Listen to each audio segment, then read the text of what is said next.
Let them ಕೇಳೋಕೆ ಎರಡೇ ಪದ ಅಲ್ವಾ? ಆದ್ರೆ ಈ ಎರಡು ಪದಗಳೇ ಒಂದು ವೈರಲ್ ಸಿದ್ಧಾಂತವಾಗಿ ಲಕ್ಷಾಂತರ ಜನರ ಬದುಕನ್ನೇ ಬದಲಾಯಿಸಿದೆ ಅಂತಾರೆ. ಹಾಗಿದ್ರೆ ಏನಿದು ಲೆಟ್ ದೆಮ್ ಥಿಯೋರಿ ಅಂದ್ರೆ? ಇದರ ಹಿಂದಿರೋ ಸೈಕಲಾಜಿ ಏನು? ಅದಕ್ಕಿಂತ ಮುಖ್ಯವಾಗಿ ಇದರ ಮೂಲದ ಬಗ್ಗೆ ಯಾಕೆ ಇಷ್ಟೊಂದು ದೊಡ್ಡ ವಿವಾದ ನಡೀತಿದೆ? ಬನ್ನಿ ಇದರ ಬಗ್ಗೆ ಪೂರ್ತಿಯಾಗಿ ತಿಳಿದುಕೊಳ್ಳೋಣ. ಮೊದಲಿಗೆ ಈ ಸಿದ್ಧಾಂತ ಯಾಕೆ ಎಷ್ಟು ವೈರಲ್ ಆಯ್ತು ಅಂತ ಅರ್ಥ ಮಾಡ್ಕೊಳ್ಳೋಕೆ ಒಂದು ಸಂಖ್ಯೆಯಿಂದ ಶುರು ಮಾಡೋಣ. ಆ ಸಂಖ್ಯೆ 10ರಲ್ಲಿ 7. ಹೌದು, ಒಂದು ಸಂಶೋಧನೆ ಹೇಳೋ ಪ್ರಕಾರ ನಮ್ಮಲ್ಲಿ 10ರಲ್ಲಿ 7 ಜನ, ಯೋಚನೆ ಮಾಡಿ, 7 ಜನ ನಿರಂತರವಾದ ಕ್ರಾನಿಕ್ ಸ್ಟ್ರೆಸ್ನಿಂದ ಬಳಲ್ತಿದ್ದೇವೆ. ಇದೇನೋ ಸುಮ್ನೆ ಹೇಳೋ ಅಂಕಿಅಂಶ ಅಲ್ಲ, ಇದು ನಮ್ಮ ದಿನನಿತ್ಯದ ಬದುಕಿನ ಕಟು ಸತ್ಯ. ಸರಿ, ಇಷ್ಟೊಂದು ಒತ್ತಡ ಇದೆಲ್ಲಿಂದ ಬರುತ್ತೆ? ಸಿಂಪಲ್, ನಮ್ ಕಂಟ್ರೋಲ್ನಲ್ಲೇ ಇರದ ಬೇರೆ ಜನರನ್ನ, ಬೇರೆ ಸನ್ನಿವೇಶಗಳನ್ನ ನಾವು ನಿಯಂತ್ರಣ ಮಾಡೋಕ್ ಹೋಗ್ತೀವಲ್ಲ, ಆ ವ್ಯರ್ಥ ಪ್ರಯತ್ನದಿಂದಲೇ ಬರೋದು.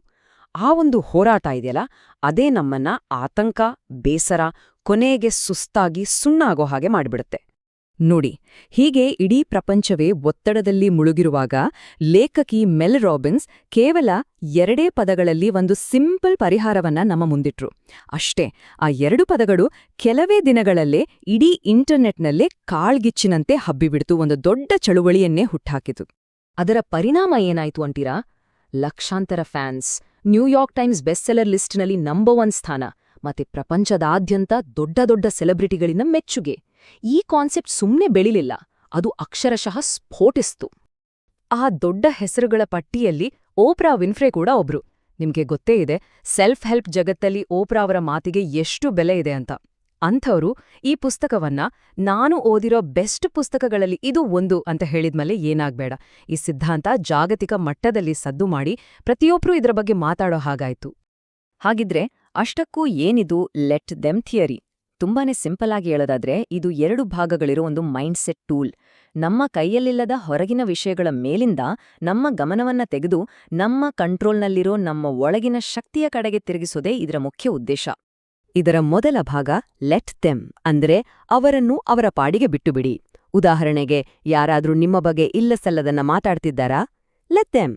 ನಿಮ್ಮನ್ನ ಪಾರ್ಟಿಗೆ ಕರೀಲಿಲ್ವಾ? Let them. ಅವರ ಅಭಿಪ್ರಾಯ, ಅವರ ಡ್ರಾಮಾ ಇದನ್ನೆಲ್ಲ ಕಂಟ್ರೋಲ್ ಮಾಡಕ್ ಹೋಗ್ಬೇಡಿ. ಇನ್ನು 2ನೇ ಭಾಗ ಲೆಟ್ ಮೀ ಅಂದ್ರೆ ನನಗೆ ಬಿಡಿ. ನನ್ನ ರಿಯಾಕ್ಷನ್ ಹೇಗಿರ್ಬೇಕು, ನನ್ನ ಖುಷಿ ಎಲ್ಲಿದೆ ಅನ್ನೋದರ ಜವಾಬ್ದಾರಿ ಪೂರ್ತಿಯಾಗಿ ನಂದೇ. ಹೀಗೆ ಯೋಚಿಸೋದ್ರಿಂದ ಆಗೋ ಮಾನಸಿಕ ಲಾಭಗಳು ಅಷ್ಟೆಷ್ಟಲ್ಲ. ನೋಡಿ, ರಿಯಾಲಿಟಿ ಜೊತೆ ಗುದ್ದಾಡೋದನ್ನ ನಾವ್ ಯಾವಾಗ ನಿಲ್ಲಿಸ್ತೀವೋ ನಮ್ಮೊಳಗಿನ ಸಂಘರ್ಷ ತಾನಾಗೇ ಕಮ್ಮಿಯಾಗುತ್ತೆ. ಇದ್ರಿಂದ ಏನಾಗುತ್ತೆ? ಒತ್ತಡ, ಆತಂಕ ಎಲ್ಲವೂ ಇಳಿದು ಮನಸ್ಸಿಗೆ ಒಂದ್ ರೀತಿ ನಿರಾಳತೆ ಸಿಗುತ್ತೆ. ಮತ್ತೆ ನಾವು ಮಾನಸಿಕವಾಗಿ ಇನ್ನಷ್ಟು ಗಟ್ಟಿಯಾಗ್ತೀವಿ. ಸರಿ, ಇದನ್ನೆಲ್ಲ ನಿಜ ಜೀವನದಲ್ಲಿ ಅಳವಡಿಸ್ಕೊಳ್ಳೋದು ಹೇಗೆ? ಎಕ್ಸ್ಪರ್ಟ್ಸ್ ಈ 3 ಹಂತದ ಪ್ರೋಸೆಸ್ಸನ್ನ ಹೇಳ್ತಾರೆ.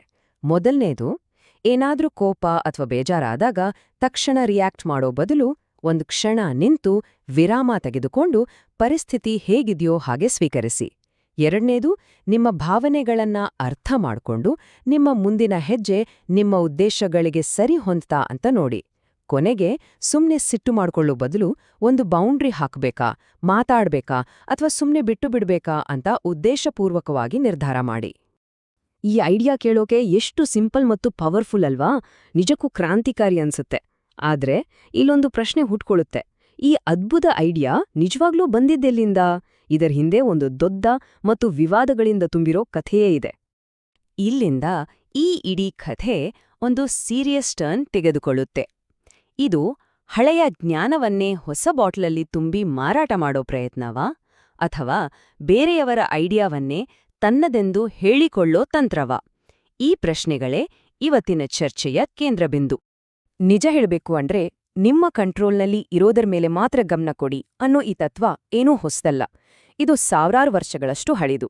ಪ್ರಾಚೀನ ಗ್ರೀಕ್ ತತ್ವಜ್ಞಾನಿಗಳಿಂದ ಹಿಡಿದು 20ನೇ ಶತಮಾನದ ಸೈಕಾಲಜಿಯ ಲೋಕಸ್ ಆಫ್ ಕಂಟ್ರೋಲ್ ಥಿಯರಿಗಳವರೆಗೂ ಇದೇ ಐಡಿಯಾ ಬೇರೆ ಬೇರೆ ರೂಪಗಳಲ್ಲಿ ನಮ್ಮುಂದಿಲ್ಲ. ಆದರೆ ಈ ವಿವಾದ ಕೇವಲ ಇದೊಂದು ಹಳೆಯ ಐಡಿಯಾ ಅನ್ನೋದಕ್ಕೆ ಸೀಮಿತವಾಗಿಲ್ಲ. ಅದಕ್ಕಿಂತಲೂ ಮುಂದೆ ಹೋಗಿ ಇದು ನೇರವಾಗಿ ಕೃತಿಚೌರ್ಯ ಅಂದ್ರೆ ಪ್ಲೇಜರಿಸಂನ ಒಂದು ಗಂಭೀರ ಆರೋಪವಾಗಿ ಬದಲಾಗಿದೆ. ವಿಮರ್ಶಕರು ಮತ್ತು ಆನ್ಲೈನ್ ರಿಸರ್ಚರ್ಗಳು ಹೇಳೋ ಪ್ರಕಾರ ಲೆಟ್ ದೆಮ್ ಅನ್ನೋ ಈ ಪದಗುಚ್ಛದ ನಿಜವಾದ ಮೂಲ ಲೇಖಕಿ ಕ್ಯಾಸಿ ಫಿಲಿಪ್ಸ್ ಅವರ ಈ ಕವಿತೆ.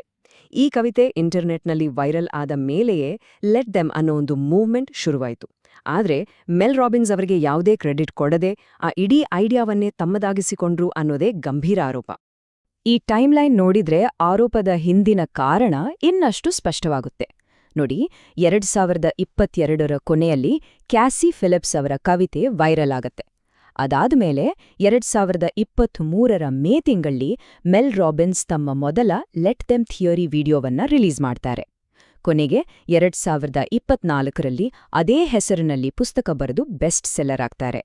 ಈ ಘಟನೆಗಳ ಅನುಕ್ರಮವೇ ಇಡೀ ವಿವಾದದ ಮೂಲ. ಇಲ್ಲಿ ವಿಮರ್ಶಕರು ಮುಖ್ಯವಾಗಿ ಬೊಟ್ಟು ಮಾಡಿ ತೋರಿಸೋ ಸಮಸ್ಯೆ ಎರಡು. ಒಂದು, ಮೂಲ ಲೇಖಕಿಗೆ ಯಾವುದೇ ಕ್ರೆಡಿಟ್ ಕೊಡದೇ ಇರೋದು. ಎರಡು, ಅದಕ್ಕಿಂತಲೂ ಸೀರಿಯಸ್ ಆಗಿ ಈ ಐಡಿಯಾಗೆ ಒಂದು ಸಂಪೂರ್ಣವಾಗಿ ಬೇರೆ ಮೂಲ ಕಥೆಯನ್ನ, ಅಂದ್ರೆ ಒಂದು ಪರ್ಸನಲ್ ಫ್ಯಾಮಿಲಿ ಸ್ಟೋರಿಯನ್ನ ಸೃಷ್ಟಿಸಿರೋದು. ಸೊ ಈಗ ನಾವು ಒಂದು ಕನ್ಫ್ಯೂಸಿಂಗ್ ಪ್ರಶ್ನೆ ಮುಂದೆ ನಿಂತಿದ್ದೀವಿ. ಒಂದು ಕಡೆ ಲಕ್ಷಾಂತರ ಜನರಿಗೆ ಸಹಾಯ ಮಾಡಿದ ಒಂದು ಪವರ್ಫುಲ್ ಐಡಿಯಾ, ಇನ್ನೊಂದು ಕಡೆ ಬೌದ್ಧಿಕ ಪ್ರಾಮಾಣಿಕತೆಯ ಬಗ್ಗೆ ಎದ್ದಿರೋ ಗಂಭೀರ ಪ್ರಶ್ನೆಗಳು. ಇವೆರಡರಲ್ಲಿ ಯಾವ್ದು ಹೆಚ್ಚು ಮುಖ್ಯ? ಈ ವಿವಾದ ಏನೇ ಇರ್ಲಿ, ಈ ಕಾನ್ಸೆಪ್ಟ್ನ ಉಪಯುಕ್ತತೆಯನ್ನ ನಾವು ಅಲ್ಲಗಳೆಯೋ ಹಾಗಿಲ್ಲ. ಲೀಡರ್ಶಿಪ್ನಲ್ಲಿ ಮೈಕ್ರೋ ಮ್ಯಾನೇಜ್ ಮಾಡೋ ಬದಲು ಟೀಮ್ಗೆ ಶಕ್ತಿ ತುಂಬೋಕೆ, ಪೇರೆಂಟಿಂಗ್ನಲ್ಲಿ ಮಕ್ಕಳಲ್ಲಿ ಆತ್ಮವಿಶ್ವಾಸ ಬೆಳೆಸೋಕೆ, ಹೀಗೆ ತುಂಬಾನೇ ಪ್ರಾಕ್ಟಿಕಲ್ ಆಗಿ ಹಲವು ಕ್ಷೇತ್ರಗಳಲ್ಲಿ ಇದನ್ನ ಯಶಸ್ವಿಯಾಗಿ ಅಳವಡಿಸಿಕೊಳ್ಳಲಾಗಿದೆ. ಹಾಗಿದ್ರೆ ಕೊನೆಯಲ್ಲಿ ಇದೇ ಪ್ರಶ್ನೆ ನಮ್ಮನ್ನ ಕಾಡುತ್ತೆ.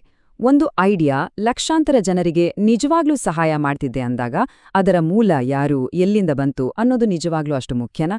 ಈ ಇನ್ಫ್ಲೂಯೆನ್ಸರ್ ಯುಗದಲ್ಲಿ ಒಂದು ಆಲೋಚನೆಯ ಶಕ್ತಿ ಅದರ ಮೂಲಕ್ಕಿಂತ ಹೆಚ್ಚಾಗಿ ಅದನ್ನ ಹೇಗೆ ಪ್ರೆಸೆಂಟ್ ಮಾಡ್ತೀವಿ ಅನ್ನೋದ್ರಲ್ಲಿದೆಯಾ? ಇದರ ಬಗ್ಗೆ ನಿಮ್ಮ ಅಭಿಪ್ರಾಯ ಏನು ಅನ್ನೋದನ್ನ ಯೋಚನೆ ಮಾಡಿ.